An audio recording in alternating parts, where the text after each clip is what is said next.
In the autumn of 1798, 17 travelers disappeared along a 20-mile stretch of the Wilderness Road in southeastern Kentucky. Each vanished without a trace, leaving behind only abandoned horses and scattered belongings that told no story of their fate. What makes these disappearances truly chilling isn't just their number, but the fact that local authorities deliberately buried every record of the investigation that followed. For over 2 centuries, the truth about the Hardin family farm remained hidden in sealed court documents, until a county clerk's discovery in 1987 revealed the most disturbing case of organized murder in early American frontier history. The documents describe a killing operation so methodical, so perfectly disguised as Christian charity, that it operated for 8 years without detection. Before we continue with the story of the farm that became Kentucky's first house of horrors, make sure to subscribe to our channel and hit that notification bell. We're about to uncover secrets that powerful families tried to keep buried forever. And tell us in the comments, what state are you listening from? We love hearing from our community of mystery seekers. The discovery that would eventually expose the Hardin family's crimes began not with screams in the night, but with the simple act of bureaucratic housekeeping in a dusty courthouse basement. Southeastern Kentucky in 1798 was a land caught between civilization and wilderness, where the promise of prosperity drew thousands westward along treacherous mountain paths. The Wilderness Road, carved through the Cumberland Gap by Daniel Boone 2 decades earlier, had become the primary artery for settlers moving west from Virginia and the Carolinas. This narrow, winding trail stretched for over 200 miles through some of the most unforgiving terrain in North America, where a single misstep could mean death from exposure, wild animals, or the countless human predators who haunted the frontier. Along this treacherous path, dozens of small communities had sprouted like wildflowers after rain, each one a beacon of hope for families seeking new beginnings in the untamed frontier. These settlements served as crucial waypoints where exhausted travelers could rest, resupply, and gather information about the dangers that lay ahead. The success or failure of these communities often depended on their ability to provide safe haven for the constant stream of migrants who passed through their borders. The township of Millfield sat at a crucial bend in the road, where the trail descended from the rocky ridges into the fertile valley of Beaver Creek. With barely 300 souls, it was the kind of place where everyone knew everyone else's business, or thought they did. The town had been established in 1794, by a group of Virginia Baptists seeking religious freedom, and their influence could be seen in every aspect of community life.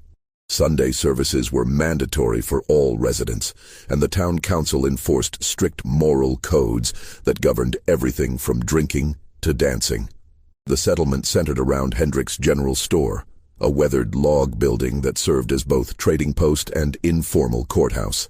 Jeremiah Hendricks, a gruff former militiaman who had fought Indians alongside Daniel Boone himself, ran the establishment with an iron fist and a keen eye for profit. His store stocked everything a traveler might need: gunpowder, salt, whiskey, blankets, and the latest news from the civilized world beyond the mountains. Nearby stood the Cumberland Inn, a 2-story structure that represented the height of frontier luxury. Martha Crane, the widow who operated the inn, had arrived from Philadelphia 5 years earlier with enough money to build the finest accommodations between Lexington and the Virginia border. Travelers could find a hot meal and a clean bed for 2 bits a night, along with the kind of civilized conversation that reminded them of the world they had left behind. The town's spiritual center was the New Jerusalem Baptist Church, a modest log building that could hold the entire population during Sunday services. Reverend Ephraim Cole, a Harvard-educated minister who had abandoned a comfortable Boston pastorate for frontier missions, delivered sermons that blended traditional theology with practical advice for survival in an unforgiving land. His presence gave Millfield a sense of legitimacy that attracted settlers who might otherwise have passed through without stopping. Among Millfield's most respected residents were the Hardins, Ezekiel, his wife Temperance, and their 3 adult children, sons Caleb and Josiah, and daughter Mercy. The family had arrived in the spring of 1791, claiming to be refugees from brutal Indian raids that had devastated their previous home in eastern Virginia. They quickly established themselves as pillars of the small community, with Ezekiel serving as a lay preacher who assisted Reverend Cole, and Temperance organizing charitable efforts for struggling families who arrived with little more than the clothes on their backs. Ezekiel Hardin was a man who commanded respect through sheer force of personality. Standing well over 6 feet tall with the broad shoulders of a lifetime laborer, he possessed the kind of physical presence that made other men step aside when he entered a room. His deep voice could fill the church without effort, delivering sermons that moved listeners to tears with their passionate descriptions of divine love and terrible warnings about eternal judgment. Those who heard him preach often remarked that he seemed to speak with the authority of someone who had personally witnessed both heaven and hell. Temperance Hardin was equally impressive in her own way. A small, delicate woman with prematurely gray hair and hands that never seemed to rest, she had quickly become the community's unofficial physician. Her knowledge of healing herbs was encyclopedic, and she could treat everything from broken bones to difficult births with a skill that seemed almost supernatural. More than one family owed their lives to her midnight visits during times of crisis, and her reputation for medical miracles had spread throughout the county. Their children appeared to be perfect examples of frontier virtue. Caleb, the elder son at 26, possessed his father's imposing physical presence and his mother's gentle demeanor. He worked the family farm with tireless dedication while finding time to help elderly neighbors with their own crops. Josiah, 24, was smaller but more intellectual, often serving as the community's unofficial schoolmaster during the winter months when farm work slowed. At 22, Mercy was considered one of the most beautiful young women in the county, with a sweet disposition that made her popular among both men and women. The Hardin farm sprawled across 400 acres of prime bottomland along Beaver Creek, 3 miles south of town. The land had cost Ezekiel nearly every penny he possessed, but the investment had proven wise. The rich soil produced abundant crops of corn and tobacco, while the creek provided water for livestock and power for a small grist mill that served the surrounding area. Visitors often remarked on the farm's unusual prosperity, noting that the Hardins seemed to have more material wealth than could be explained by farming alone. Ezekiel had built his homestead with careful attention to both comfort and security. The main house was a 2-story log structure with stone chimneys and glass windows, an almost unheard-of luxury on the frontier. The rooms were furnished with pieces that seemed far too fine for a simple farming family. Carved chairs, imported china, silver candlesticks, and books that suggested education and refinement. A massive barn could shelter 50 horses, while a network of outbuildings included a smokehouse, dairy, blacksmith shop, and what Ezekiel described as the largest root cellar in the county. What made the Hardins particularly valuable to the community was their willingness to help travelers in distress. The frontier was unforgiving to those who traveled alone or unprepared, and barely a week passed without someone arriving at the farm seeking assistance. More than once, Ezekiel had ridden out in dangerous weather to assist a broken wagon or injured horse, often inviting stranded families to shelter at his farm until repairs could be made. Such hospitality was considered a Christian duty on the frontier, but the Hardins took it to extraordinary lengths. Temperance was particularly known for her willingness to treat injured or sick travelers, regardless of their ability to pay. Her medical skills had saved countless lives, and many families continued their journeys only because of her intervention. She maintained a well-stocked infirmary in one of the outbuildings, complete with surgical instruments and medications that most frontier doctors could only dream of possessing.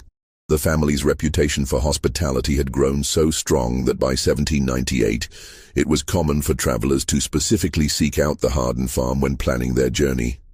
Local guides regularly directed parties toward Beaver Creek, assuring them that the Hardins would provide fair prices for supplies and safe shelter for the night. The family's guest book, which Mercy maintained with careful attention to detail, recorded hundreds of visitors over the years, merchants, ministers, families, and solitary adventurers who had found refuge at the prosperous farm. But in the harsh reality of frontier life, where death lurked behind every tree and trust could be fatal, appearances could be more than deceiving. They could be deadly. The first sign that something was terribly wrong came on October 13, 1798, when a merchant named Samuel Fletcher failed to arrive in Lexington as scheduled. Fletcher was no ordinary traveler. He was one of the most experienced and reliable merchants on the Wilderness Road, a man whose punctuality had made him wealthy in a world where timing could mean the difference between profit and devastating loss. For 12 years he had made the dangerous journey between Virginia and Kentucky 4 times annually, carrying manufactured goods west and raw materials east.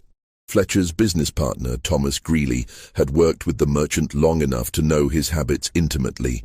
Fletcher never deviated from his planned schedule without sending word, and he never took unnecessary risks that might jeopardize his valuable cargo. When Greeley received no word after 5 days, 2 days beyond Fletcher's promised arrival, he knew something catastrophic had occurred.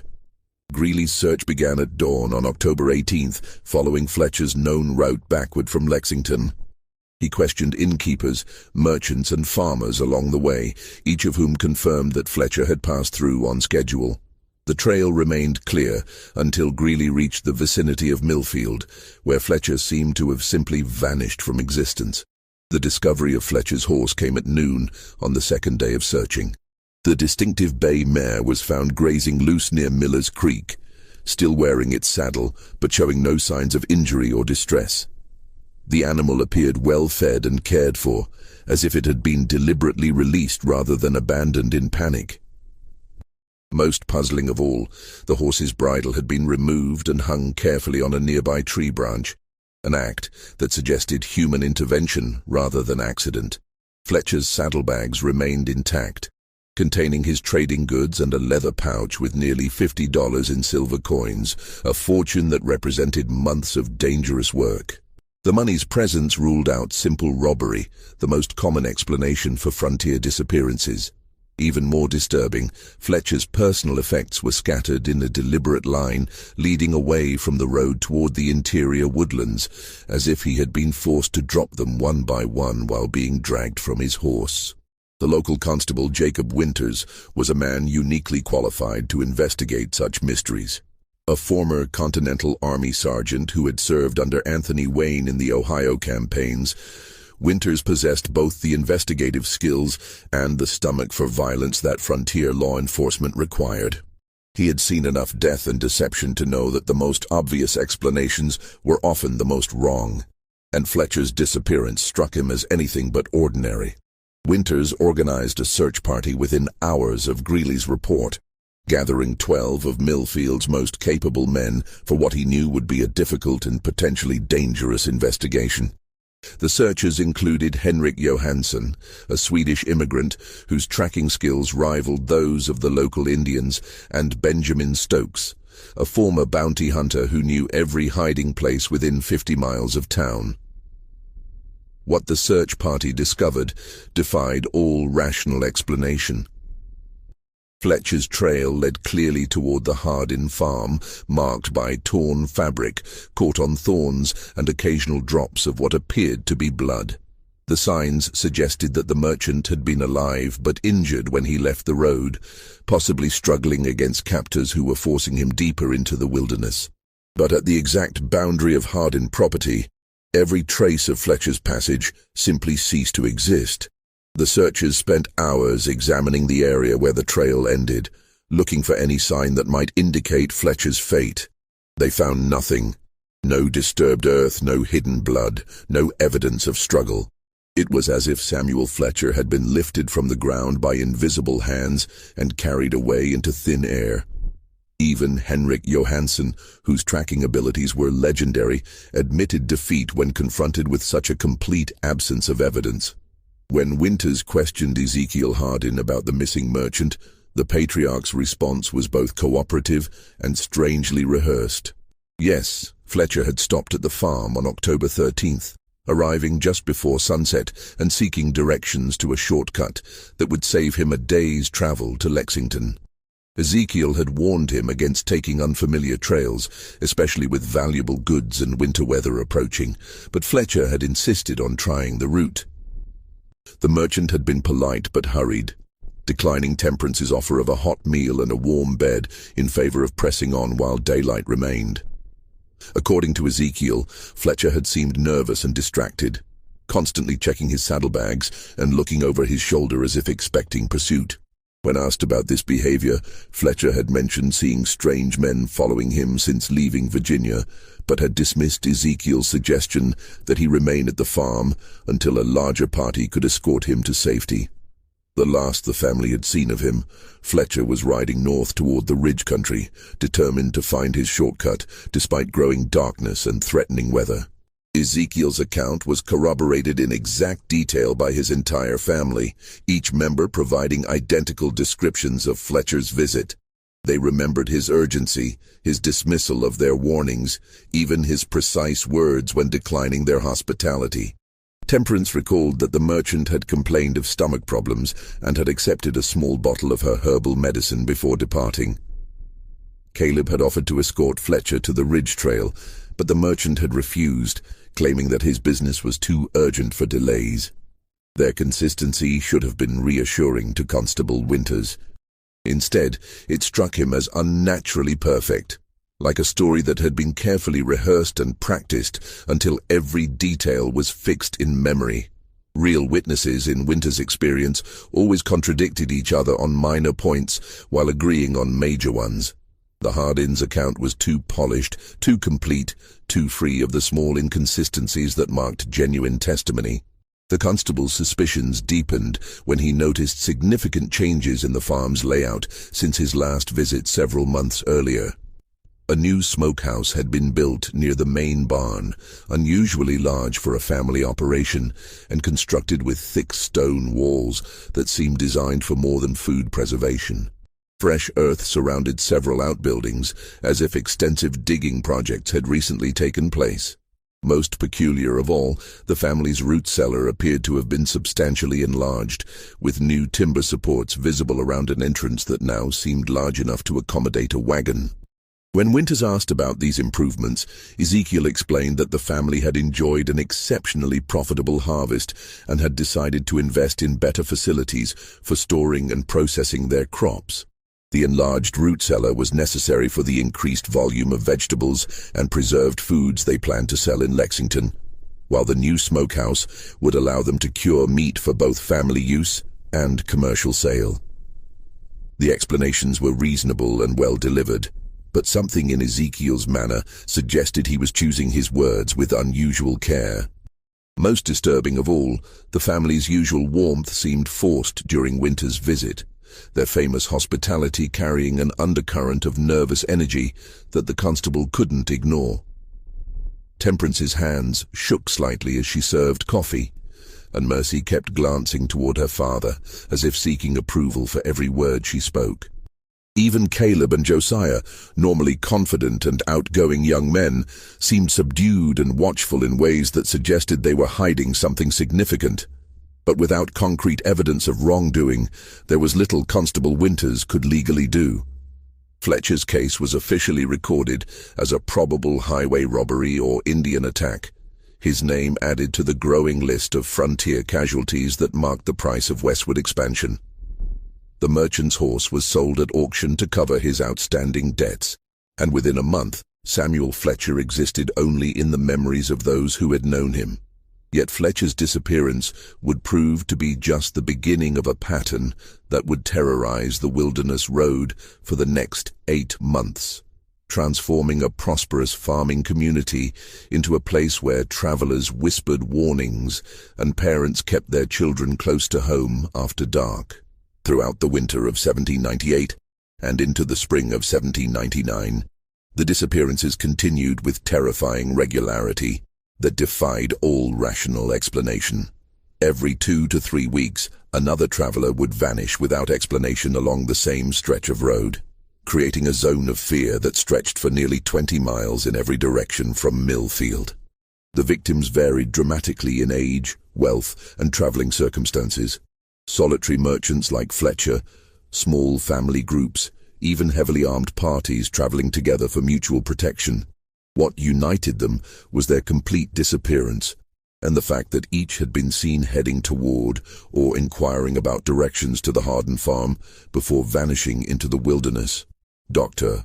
Marcus Cromwell disappeared in November during his journey from Richmond to establish a medical practice in Louisville. The 43-year-old physician had been carrying his entire life's work in the form of medical instruments, books, and supplies worth over $300, an investment that represented years of saving and planning.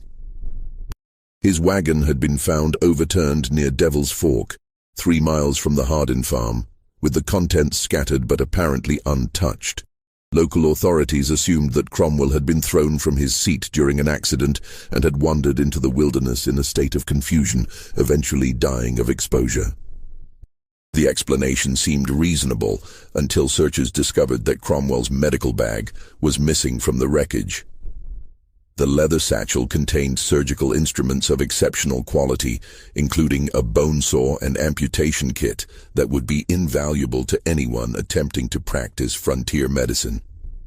No wild animal would have taken such items, and ordinary thieves would have been more interested in the coins and trade goods that remained scattered around the crash site. The Henley family vanished in December during one of the worst blizzards in recent memory. Jonathan Henley, his wife Elizabeth, and their 2 young children had been seeking shelter when their wagon became mired in a snowdrift only half a mile from the Hardin farm. According to Ezekiel's subsequent account, the family had never reached his property despite the short distance, presumably becoming lost in the storm and freezing to death in the wilderness. Their bodies were never found, despite extensive searches conducted when the weather cleared. What made the Henley case particularly disturbing was the discovery of their wagon a week after the storm. The vehicle had been pulled from the snowdrift and abandoned beside the road, cleaned of snow and apparently searched thoroughly. The family's clothing and personal belongings were gone, but their food supplies and tools remained untouched. Most puzzling of all, tracks around the wagon suggested that multiple people had worked together to free it from the drift, an act that would have required considerable time and effort in dangerous weather. January brought the disappearance of Reverend Nathan Cross, a circuit preacher carrying donations for a new church in Frankfurt. Cross was known throughout the region for his powerful sermons and his fearless travels through even the most dangerous areas of the frontier. The 50-year-old minister had survived Indian attacks, bandits, and countless natural hazards during 15 years of preaching, making his disappearance particularly shocking to communities that had come to view him as indestructible. Cross's horse was found 3 days after his disappearance, still carrying saddlebags that contained nearly $200 in church donations. The money's presence ruled out robbery as a motive, but raised disturbing questions about what kind of threat could have overcome such an experienced and resourceful man. Local authorities eventually concluded that Cross had suffered a heart attack or stroke while traveling, falling from his horse and dying somewhere in the vast wilderness that surrounded the Wilderness Road. Each disappearance followed the same inexplicable pattern: abandoned horses found grazing loose or tied to trees, scattered personal belongings suggesting sudden violence or struggle, and trails that led inevitably toward Hardin property before vanishing completely. Yet whenever questioned by increasingly suspicious authorities, the Hardin family presented plausible explanations that were impossible to disprove. They had seen some of the travelers, yes, but only briefly and usually from a distance. Each victim had been warned about various dangers: bad weather, difficult terrain, reports of bandit activity, but had chosen to continue their journey despite the family's concerned advice. In several cases, the Hardins had offered food, shelter, or escort services that had been politely declined by travelers who seemed determined to maintain their schedules regardless of risk. Constable Winters found himself trapped in an impossible situation that grew more frustrating with each new disappearance. The Hardins were among the most respected families in the county, their reputation for charity and Christian virtue unquestioned by everyone except him. Ezekiel's sermons continued to draw crowds from surrounding townships, his passionate delivery and biblical knowledge impressing even educated ministers like Reverend Cole. Temperance's medical skills had saved dozens of lives during the previous summer's fever outbreak, earning her a reputation that bordered on sainthood among grateful families. To accuse such pillars of the community without ironclad proof would be professional suicide and social ostracism. Winters had seen what happened to lawmen who made accusations they couldn't prove. They found themselves friendless, unemployed, and sometimes facing charges of their own. The frontier operated on a complex web of personal relationships and mutual obligations, and attacking the wrong family could destroy a man's life more effectively than any legal proceeding. Moreover, the family's explanations, while consistently convenient, were entirely believable within the context of frontier life. The wilderness road was genuinely dangerous, plagued by bandits, hostile Indians, severe weather, and the countless natural hazards that claimed lives regularly. Dozens of travelers disappeared each year under circumstances far less mysterious than those surrounding the Hardin farm. What made this cluster of vanishings different was purely statistical. Too many people, too close together, all last seen in the same general area. But statistics meant little in a world where evidence was everything, and evidence seemed to evaporate like morning mist whenever investigators approached the Hardin property. The family welcomed searches of their buildings and grounds, answered questions with apparent openness, and even provided volunteers for search parties that combed the surrounding wilderness for signs of the missing travelers. Their cooperation was so complete and enthusiastic that it felt almost like mockery to the increasingly frustrated constable. The first crack in the family's carefully maintained facade came from an unexpected source. 9-year-old Timothy Vaughan, whose family lived on a small homestead 2 miles east of the Hardin farm. Timothy was known throughout the community as an imaginative child who loved to explore the woods around his family's property, often returning home with elaborate stories about the wildlife and natural wonders he had discovered during his adventures. In March 1799, young Timothy approached Constable Winters with a story that initially seemed like another product of childish imagination. The boy claimed he had been exploring the woods near Beaver Creek when he heard screaming coming from the direction of the Hardin farm. But these weren't the kind of screams that came from accidents, arguments, or even childbirth. They were the sustained, desperate cries of someone in mortal terror, rising and falling in patterns that suggested both physical pain and psychological torment. According to Timothy, he had heard such sounds at least 5 times over the winter, always during the darkest hours of night, when decent folk should be asleep.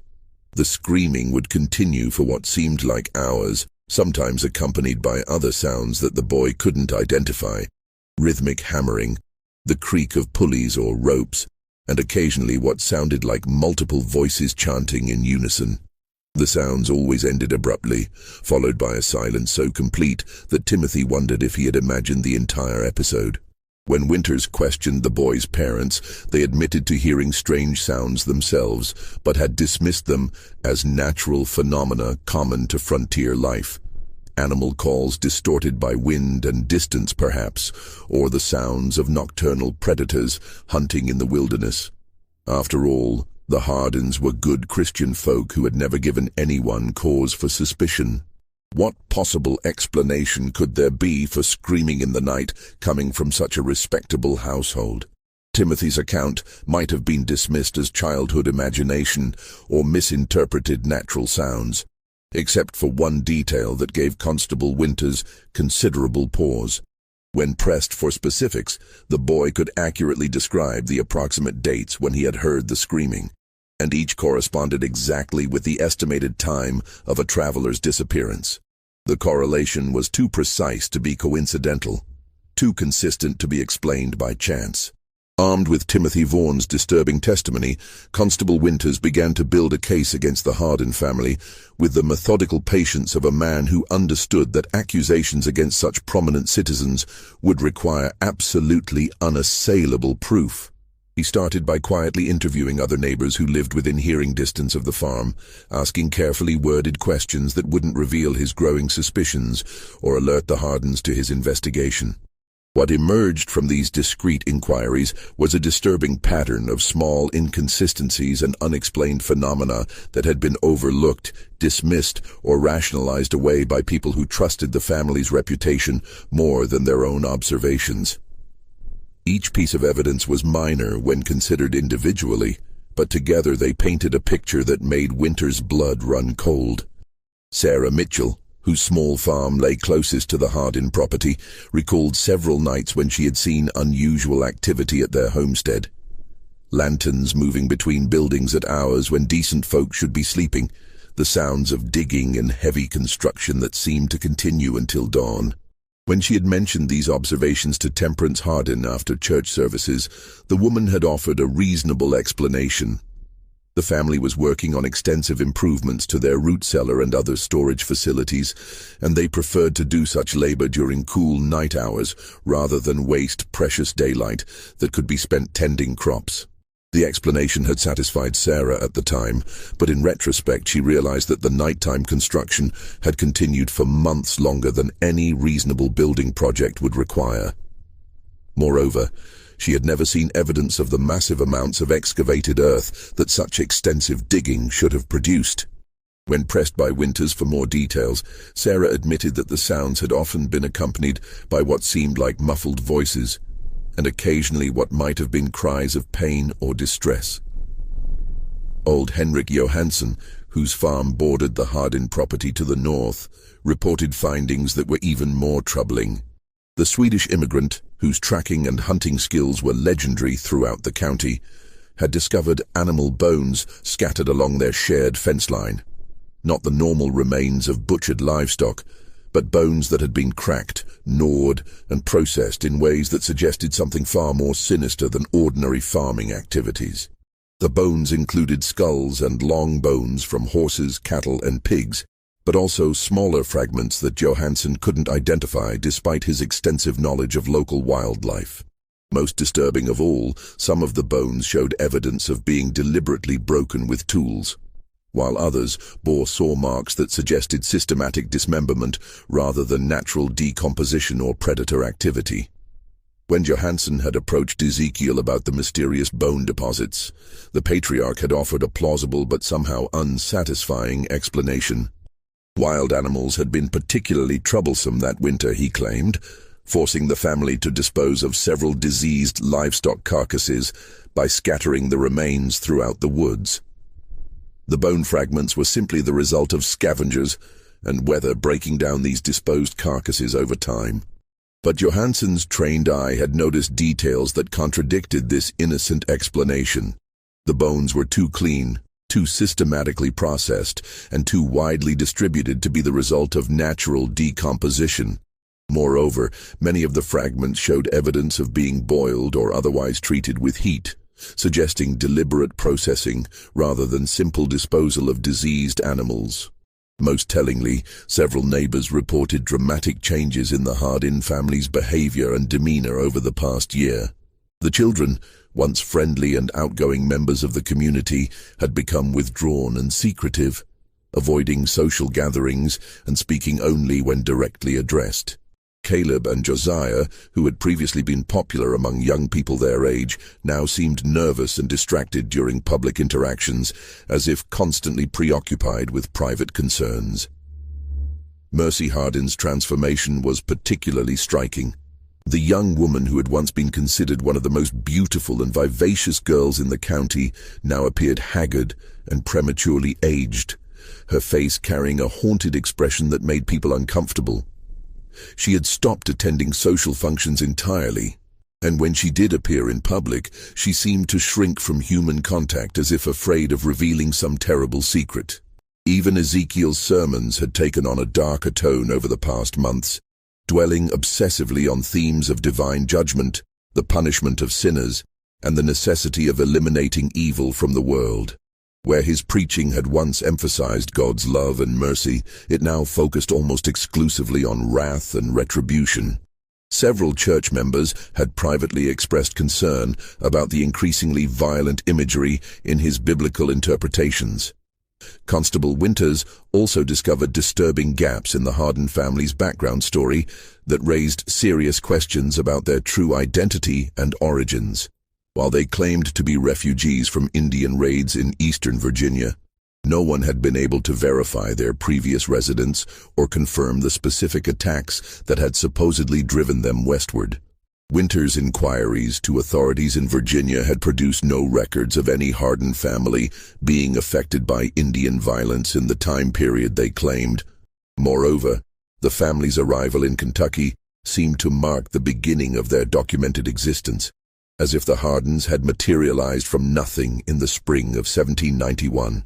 They possessed no letters from relatives, no business records from their previous life, no personal effects that predated their appearance in Millfield. For a family claiming to have lost everything to Indian raids, they had managed to arrive in Kentucky with substantial financial resources and an impressive collection of household goods. The constable's investigation received an unexpected and alarming boost in April 1799, when a traveling peddler named Isaac Brewster arrived in Millfield with information that transformed suspicion into near certainty. Brewster was a well-known figure throughout the frontier, a man whose business required him to travel constantly between settlements and who possessed an encyclopedic knowledge of events and personalities throughout the region. Brewster had spent the previous winter in eastern Tennessee, where he had heard disturbing stories about a series of disappearances that had plagued the Holston River Valley between 1789 and 1791. According to local accounts, at least 15 travelers had vanished along a remote stretch of road near a prosperous farm operated by a family named Harper.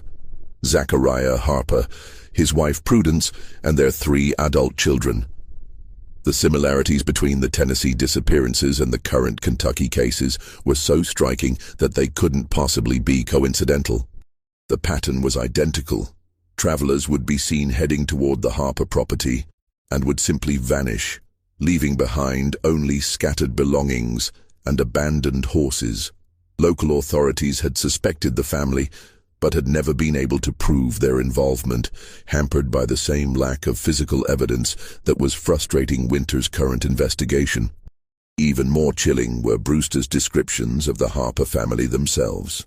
Zachariah was a lay preacher, known for his powerful sermons and charitable works, while Prudence was respected throughout the region for her exceptional healing abilities. They had arrived in the valley claiming to be refugees from Indian raids, with no verifiable history before their sudden appearance. The family was known for their hospitality to travelers and had built a reputation as pillars of their community. When Brewster described the physical appearance of the Harper family, Winters felt his blood turn to ice water. Zachariah Harper had been a tall, imposing man with prematurely gray hair and penetrating eyes. Prudence was small and delicate with skilled hands and an extensive knowledge of medicinal herbs. Their children matched the ages and descriptions of Caleb, Josiah, and Mercy Harden so closely that they could have been the same people. Most damning of all, the Harper family had vanished overnight in the spring of 1791. Abandoning their farm and disappearing without explanation, just as suspicion about the disappearances was beginning to focus on their property. Neighbors had found the homestead deserted, with signs of hasty departure and deliberate destruction. Buildings had been partially burned, wells had been filled with rocks and debris, and the entire farm showed evidence of systematic elimination of anything that might provide clues to the family's true identity or activities. When Tennessee authorities had finally obtained warrants to search the abandoned Harper property, they had made discoveries that still haunted the investigators who participated. Hidden throughout the woods surrounding the farm were dozens of shallow graves containing the remains of both animals and humans. The human remains included personal effects belonging to several of the missing travelers, creating undeniable evidence that the Harper family had been responsible for multiple murders. But by then, the killers had vanished completely, leaving behind only their crimes and the mystery of their true identities. A 6-month manhunt had failed to locate any trace of the Harper family, and the case had eventually been closed with the assumption that they had either died in the wilderness or fled to territories beyond the reach of American law. The implications of Brewster's revelations were staggering and terrifying. If his account was accurate, the Hardin family were not merely local criminals who had committed a few opportunistic murders. They were experienced serial killers who had perfected their methods over years of practice, moving from region to region when suspicion grew too strong and leaving behind a trail of bodies that stretched across multiple states. Even worse, their current operation in Kentucky appeared to be far more sophisticated and successful than their previous activities in Tennessee. They had learned from their mistakes, developed better methods of disposing of evidence, and created a more convincing cover identity that had allowed them to operate undetected for 8 years. The number of victims in Kentucky likely far exceeded those in Tennessee, representing one of the most extensive killing sprees in American criminal history. The weight of Isaac Brewster's testimony pressed down on Constable Winters like a physical burden, but he knew that compelling as the evidence might be, it would not be sufficient to secure convictions against the Hardin family in a court of law. Frontier justice moved deliberately, and judges required ironclad physical evidence before authorizing arrests that could destroy innocent lives and tear apart established communities. The constable needed proof that would stand up under the scrutiny of skeptical attorneys and suspicious juries, evidence that could not be explained away or dismissed as coincidence. The breakthrough he desperately needed came from the last source he would have expected: Mercy Hardin herself. On the night of May 22, 1799, the 22-year-old woman appeared at Winter's cabin like a ghost materializing from the darkness, her face streaked with tears and her hands trembling with barely controlled terror. What she told him during the next 3 hours would finally expose the full horror of what had been happening at the Hardin farm and provide the evidence necessary to bring Kentucky's most notorious family of killers to justice. According to Mercy's devastating confession, her family had been systematically murdering travelers for over 8 years, beginning just months after their arrival in Kentucky.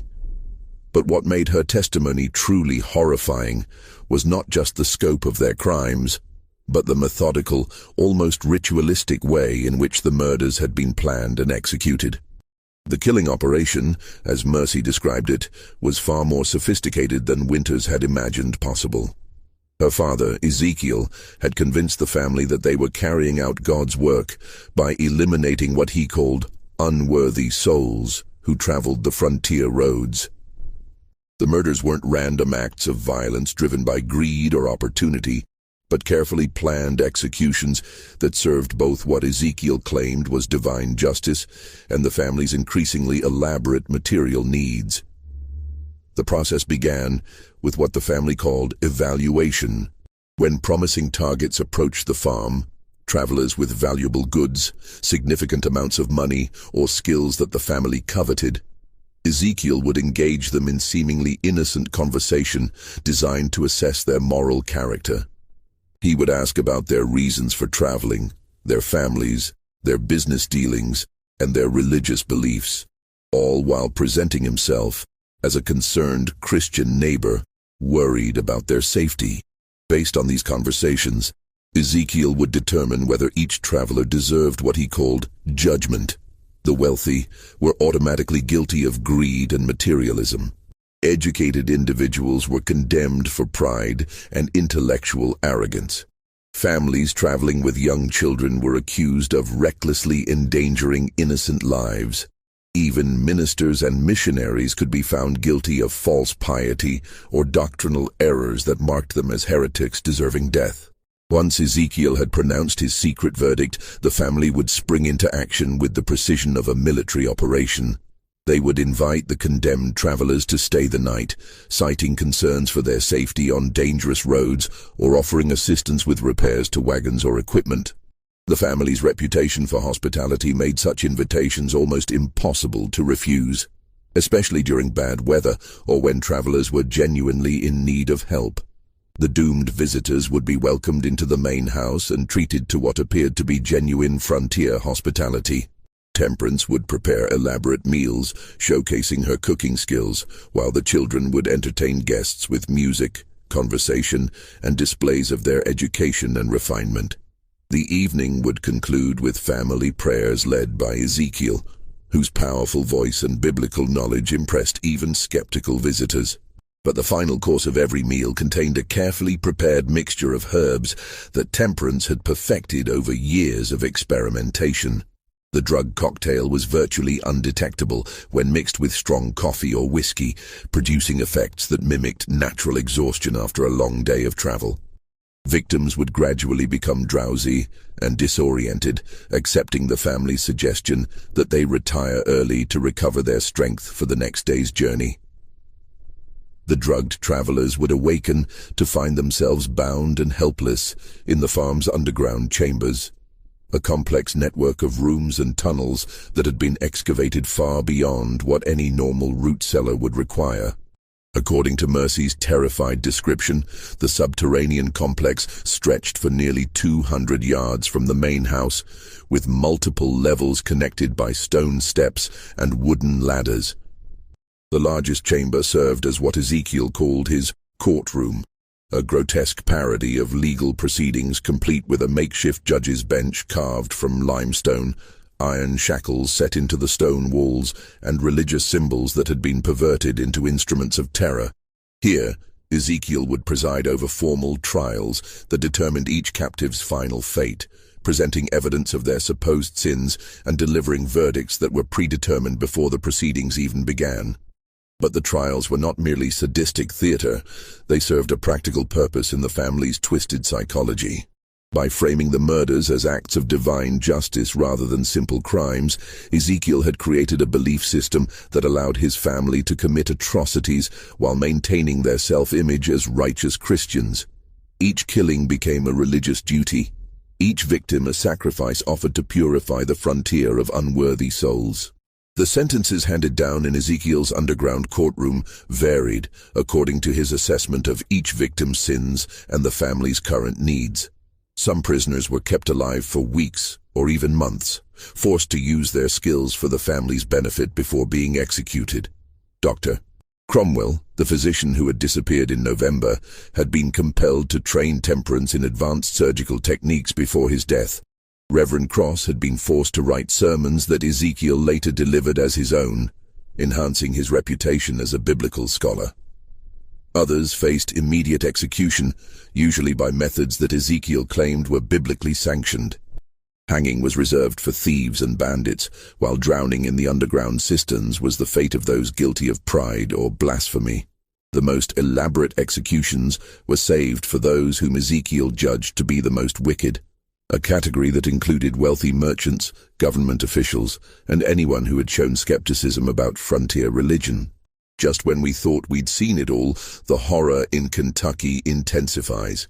If this story is giving you chills, share this video with a friend who loves dark mysteries, hit that like button to support our content, and don't forget to subscribe to never miss stories like this.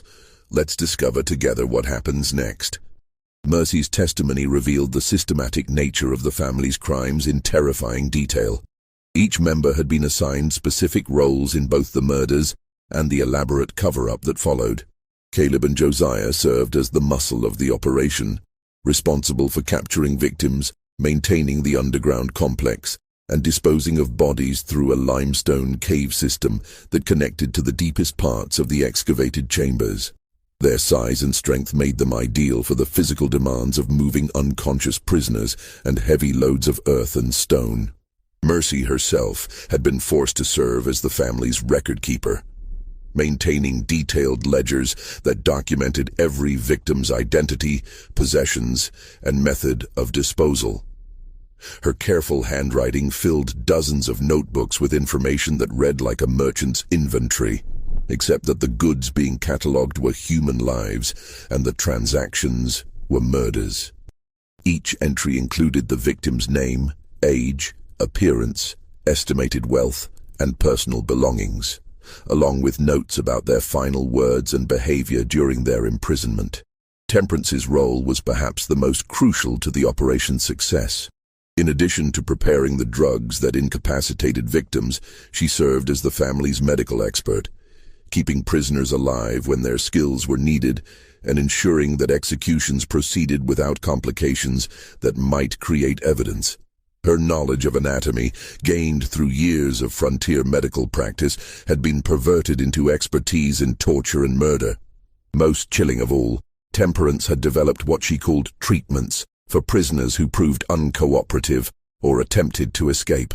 These punishments were designed to break the will without causing death, using techniques that combined her medical knowledge with psychological torture. Prisoners who refused to comply with the family's demands would find themselves subjected to calculated doses of pain and terror until they became completely submissive. The family's success in avoiding detection had depended on more than just careful planning. It required an elaborate system of disposal and deception that eliminated all evidence of their crimes. Bodies were never buried on the farm property itself, but were instead transported through the cave system to remote limestone caverns that lay several miles from the homestead. These natural chambers provided perfect conditions for decomposition, while their distance from the farm made discovery virtually impossible. Personal belongings were sorted with the efficiency of experienced merchants. Valuable items, money, jewelry, fine weapons and tools were either kept by the family or sold in distant markets where they couldn't be traced to missing persons. Less valuable objects were carefully scattered along roads throughout the region, creating false trails that suggested robbery or Indian attacks. Even victims' clothing was processed systematically, with useful garments kept for the family's use, while distinctive items were destroyed to prevent identification. The horses presented a particular challenge, since they were both valuable and easily recognized by people familiar with the victims. The family had developed relationships with unscrupulous horse traders in distant counties who asked no questions about the animals' origins. By selling the horses far from where their owners had disappeared, the Hardins created additional false trails that further confused investigations. But perhaps the most ingenious aspect of their deception was the way they used their charitable activities to deflect suspicion. Every act of kindness, every medical treatment provided by Temperance, every sermon delivered by Ezekiel served dual purposes. They genuinely helped the community while creating a reputation that made the family virtually above suspicion. Who would believe that people who saved lives during epidemics could be responsible for systematic murder? The family had even developed contingency plans for different types of investigations. If authorities became too suspicious, they would temporarily cease their killing activities while increasing their charitable works to reinforce their reputation. They had identified several escape routes that would allow them to abandon the farm quickly if discovery seemed imminent, just as they had done when leaving Tennessee years earlier. According to Mercy, the family had been planning to expand their operation significantly. They had identified several other remote farms along the Wilderness Road where similar trials could be conducted, creating a network of killing sites that would allow them to operate with even greater impunity. The ultimate goal was to establish what Ezekiel called courts of divine justice throughout the frontier, eliminating unworthy travelers on a scale that would reshape the moral character of the entire region. But what finally drove Mercy to confession was not moral awakening or sudden conscience. It was terror for her own life. She revealed that Ezekiel had grown increasingly paranoid about potential discovery and had begun to view anyone who might pose a threat as deserving of judgment. That list now included several neighbors who had asked too many questions. Isaac Brewster, the peddler, who had been making inquiries about the Tennessee disappearances, and even Constable Winters himself. More immediately terrifying, Mercy disclosed that another victim was currently being held in the underground chambers. A traveling surveyor named William Patterson, who had been captured 3 days earlier and was scheduled for trial the following night. But Patterson was not the only prisoner in the family's custody. Unknown to the outside world, they were also holding 2 other captives. A young woman named Rebecca Foster, who had been missing for over a week, and an elderly man identified as Luther Grimsby, a traveling preacher who had disappeared the previous month. The revelation that multiple victims were being held simultaneously showed how confident the family had become in their methods and how dramatically they had escalated their activities. What had begun as opportunistic murders of isolated travelers had evolved into something approaching an industrial killing operation, with prisoners being held, sorted, and executed according to an elaborate schedule that treated human life as raw material for the family's twisted purposes. Winters realized that time had run out for careful investigation and legal procedures. If Mercy's information was accurate, innocent people were going to die within hours unless immediate action was taken. But he also knew that a direct confrontation with the Hardin family would be extraordinarily dangerous. They were armed, prepared for resistance, and operating from a fortified position that they had spent years perfecting for exactly this type of situation. Constable Winters faced the most difficult decision of his law enforcement career, knowing that every choice carried deadly consequences. He could attempt to arrest the Hardin family single-handed, risking not only his own life, but potentially alerting them to escape before their current victims could be rescued. Alternatively, he could ride to Lexington for reinforcements, almost certainly condemning Patterson, Foster, and Grimsby to death, while giving the Hardins time to destroy evidence and flee to another territory where they could resume their killing spree. The choice became easier when Winters realized he wouldn't have to act alone. Henrik Johansson, the Swedish farmer whose suspicions had been growing for months, volunteered immediately when approached for assistance. The immigrant's military experience in the Swedish army and his intimate knowledge of the local terrain made him an invaluable ally for what would essentially be a combat operation. Isaac Brewster also volunteered his services, driven by guilt over his failure to expose the Harper family's crimes in Tennessee years earlier. The peddler's knowledge of the family's previous methods and his experience with frontier violence would be crucial in anticipating their likely responses to attack. Two other men from town, Benjamin Stokes, the former bounty hunter, and Daniel Crawford, a veteran of Indian fighting, completed the hastily assembled rescue party. The plan they developed was necessarily simple, but extremely dangerous. The group would approach the Hardin farm after midnight on May 23rd, using darkness and surprise to overcome the family's defensive advantages. Their primary objective was rescuing the imprisoned victims, with capturing the killers being a secondary consideration. If the Hardins could not be taken alive, the rescuers were prepared to use whatever force necessary to prevent their escape. Mercy provided crucial intelligence about the farm's layout and the family's likely defensive positions. The underground complex had only two entrances, the main access through the enlarged root cellar and a concealed emergency exit that emerged in the woods nearly a quarter-mile from the main house. The family kept weapons cached at both locations, and Ezekiel had drilled his sons in defensive tactics designed to hold off attackers long enough for the family to escape through the cave system. The approach to the farm required crossing nearly a mile of open ground that would leave the rescuers completely exposed if detected. Johansson's tracking skills proved invaluable in identifying a route that used creek beds and tree lines to provide maximum concealment. The group moved with the silence of experienced hunters, each man understanding that discovery would likely mean death for both themselves and the prisoners they were trying to save.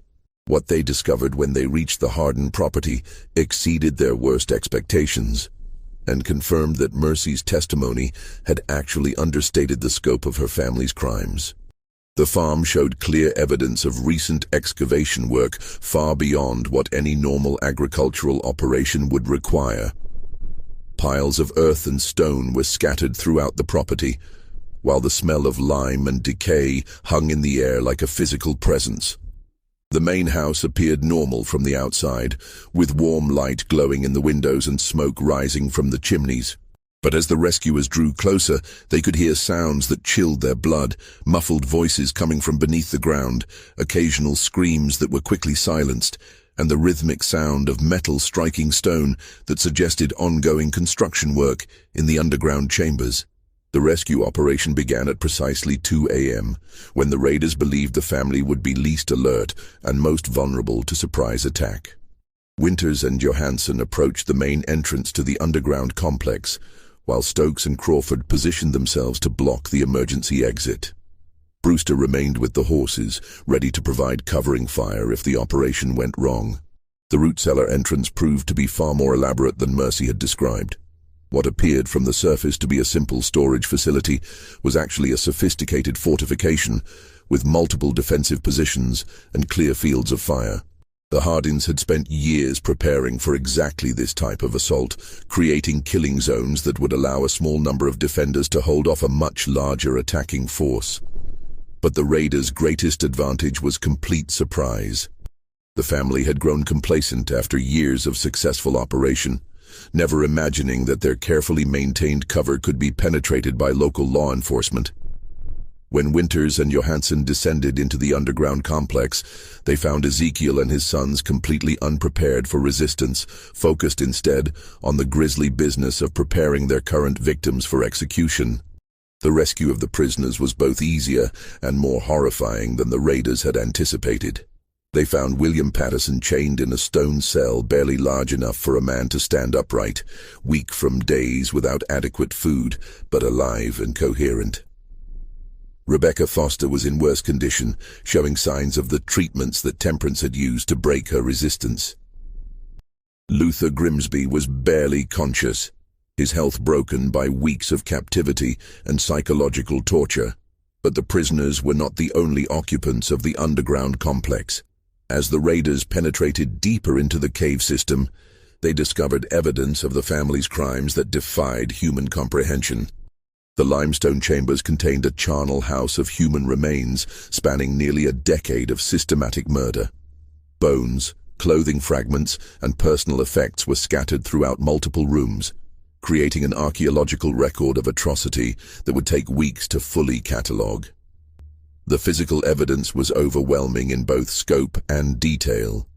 In addition to the human remains, the raiders found the detailed records that Mercy had described, written in her careful handwriting and organized with the precision of a merchant's ledger.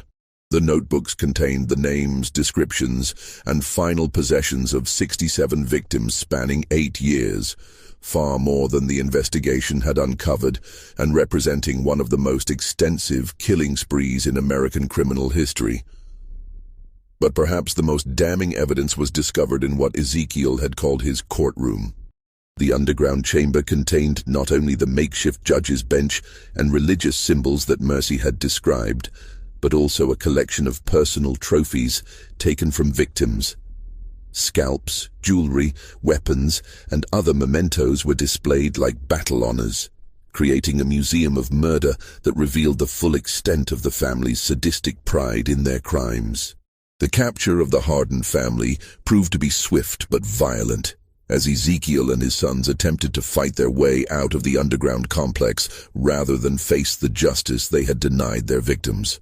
The patriarch showed no surprise at being discovered, instead launching into a rambling sermon about divine judgment and the righteousness of his mission, even as gunfire echoed through the stone chambers.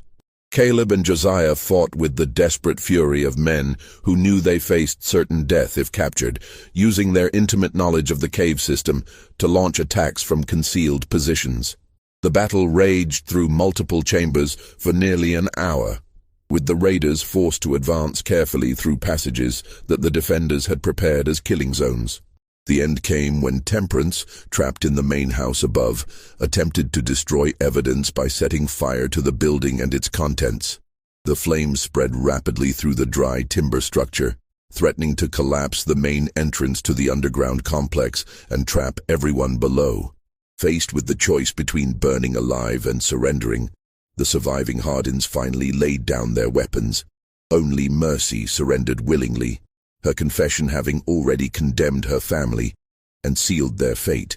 She was found in her room, kneeling in prayer and apparently resigned to whatever judgment awaited her. Her cooperation with the investigation had been motivated not by moral awakening, but by terror that her father's paranoia would eventually mark her for execution along with the family's other perceived enemies. The aftermath of the Hardin family's capture sent shockwaves throughout Kentucky and the broader frontier region, forcing communities to confront the terrifying reality that one of their most respected families had been systematically murdering travelers for nearly a decade. The evidence recovered from the underground complex was so overwhelming and disturbing that local authorities struggled to process the full scope of the crimes. The investigation that followed the raid revealed details that exceeded even the raiders' worst expectations.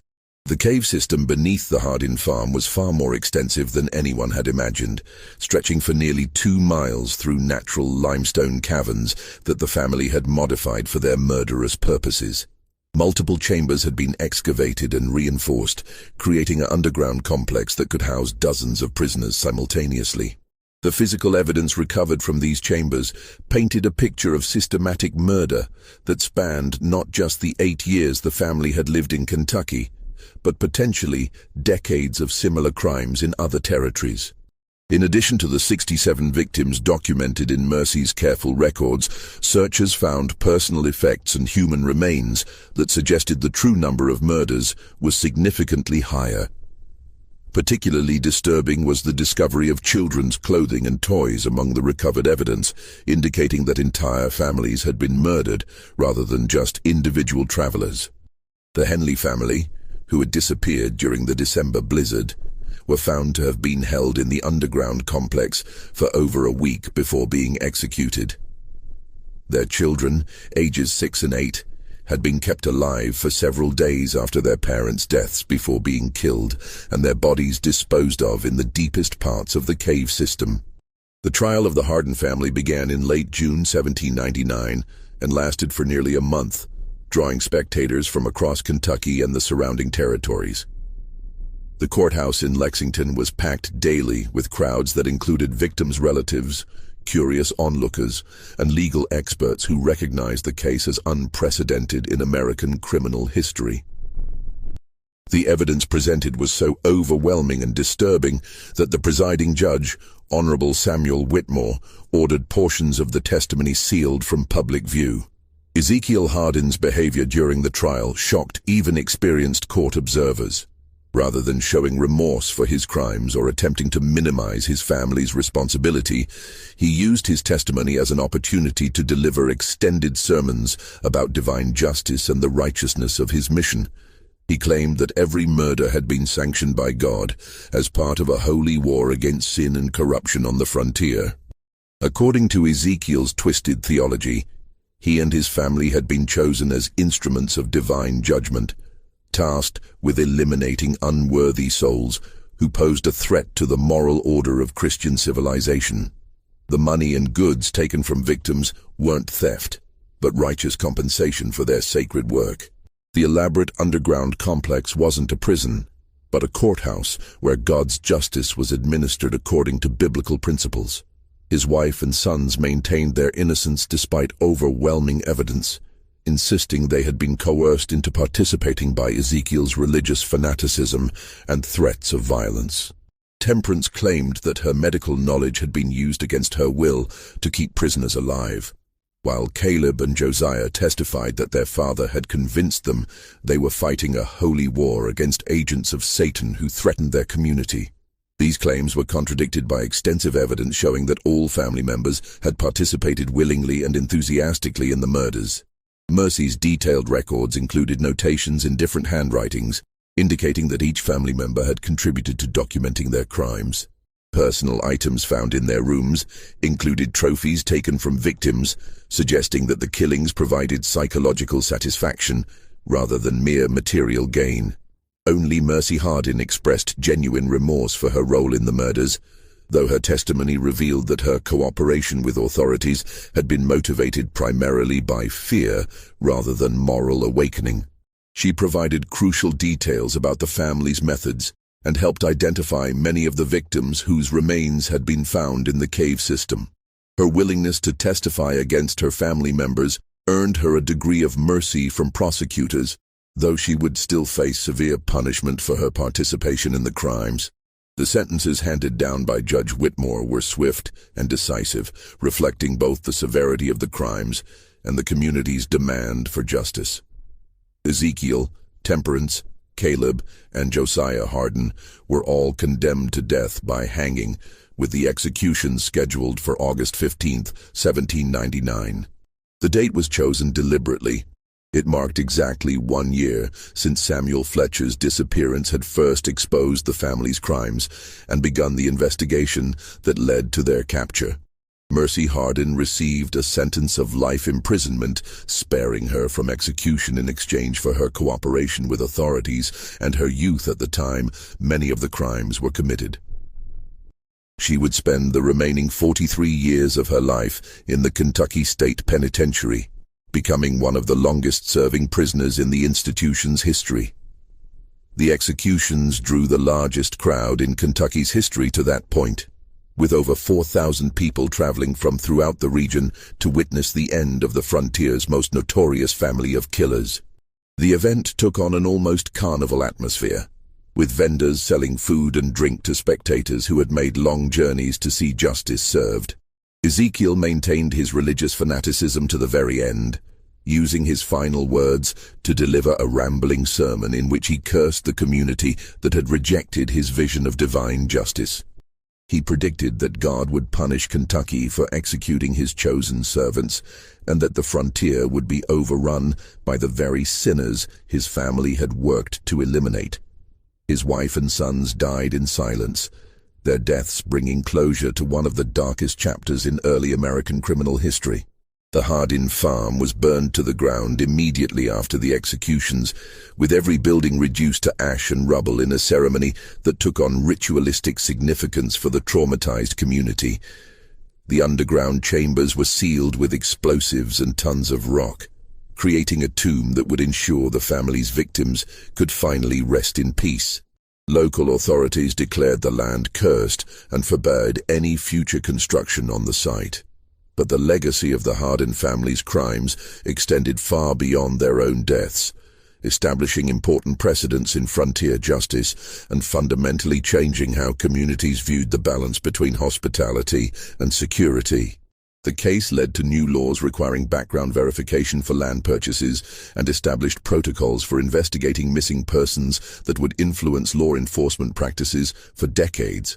More importantly, the Hardin case served as a chilling warning about the dangers of blind trust in religious authority and the ease with which evil could hide behind a facade of respectability.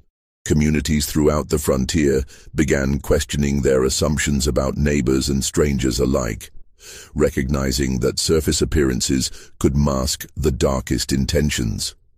The legal proceedings also established important precedents for the use of circumstantial evidence in capital cases and the protection of witnesses who cooperated with authorities. Mercy Hardin's testimony demonstrated that family loyalty could be overcome by proper incentives and legal protections, paving the way for similar prosecutions in other complex criminal cases. The surviving records of the case were sealed by court order in 1801, with access restricted to law enforcement officials and legal scholars. This decision was made partly to protect the privacy of victims' families, but also to prevent the case from inspiring copycat crimes by other twisted individuals who might see the Hardins' methods as a blueprint for their own murderous ambitions. For nearly 2 centuries, the full truth about the Hardin family remained hidden in those sealed documents, with only fragments of the story surviving in local folklore and family traditions. The few historians who were granted access to the files were required to sign confidentiality agreements that prevented them from publishing their findings or sharing details with other researchers. Even local memory gradually forgot the specific details of the murders, transforming the story into vague tales of bad folks who had once lived along Beaver Creek. The location of the farm itself became uncertain as property lines changed and new settlers arrived who knew nothing of the area's dark history. By the mid-1800s, only a few elderly residents could accurately point out where the Hardin homestead had stood. The rediscovery of the case files in 1987 finally allowed historians to piece together the complete story of Kentucky's first family of serial killers, but even today, many questions remain unanswered. The cave system where the family disposed of their victims has never been fully explored, and authorities believe additional remains may still be hidden in the deepest passages that were too dangerous for 18th-century investigators to access. Modern forensic techniques could potentially reveal much more about the family's crimes, but the sealed caverns would be extremely difficult and expensive to excavate. Local authorities have shown little interest in reopening what they consider a historical matter, preferring to let the dead rest undisturbed rather than risk new revelations that might traumatize descendants of the victims. Perhaps most disturbing of all, the Hardin case has forced historians to reconsider other unexplained disappearances along frontier roads throughout the early American period. How many other respectable families might have been hiding similar secrets? How many missing travelers were victims not of random violence, natural hazards, or Indian attacks, but of carefully planned murders by people they trusted? The statistical analysis of frontier disappearances reveals troubling patterns that suggest the Hardin family may not have been unique. Clusters of vanishings near other prosperous, charitable families have been identified in Tennessee, Virginia, North Carolina, and Georgia during the same time period. While none of these cases have been definitively linked to systematic murder, the similarities are striking enough to warrant further investigation. The answers to these questions died with Ezekiel Hardin on that August morning in 1799. But the questions themselves serve as a chilling reminder that evil often wears the most innocent face. The greatest horrors in human history have frequently been committed by those who believed they were doing God's work, and the frontier period of American expansion created countless opportunities for such twisted individuals to operate with impunity. The Hardin case also highlights the vulnerability of isolated communities that valued reputation over evidence and trust over vigilance. The family's success depended not just on their own criminal skills, but on their neighbors' willingness to dismiss uncomfortable evidence in favor of maintaining social harmony. The price of that willingness was measured in human lives. This mystery shows us that the frontier justice of early America was often more complex and disturbing than traditional histories have acknowledged. The expansion westward created not just opportunities for honest settlers seeking new lives, but also perfect hunting grounds for predators who understood how to exploit the trust and desperation of vulnerable travelers. What do you think of this story? Do you believe everything was revealed about the Hardin family's crimes, or might there be even darker secrets still buried beneath the Kentucky soil? Could similar families have operated in other frontier regions without ever being discovered? Leave your comment below and share your theories about this case. If you enjoyed this tale and want more horror stories like this, subscribe, hit the notification bell, and share with someone who loves mysteries. See you in the next video.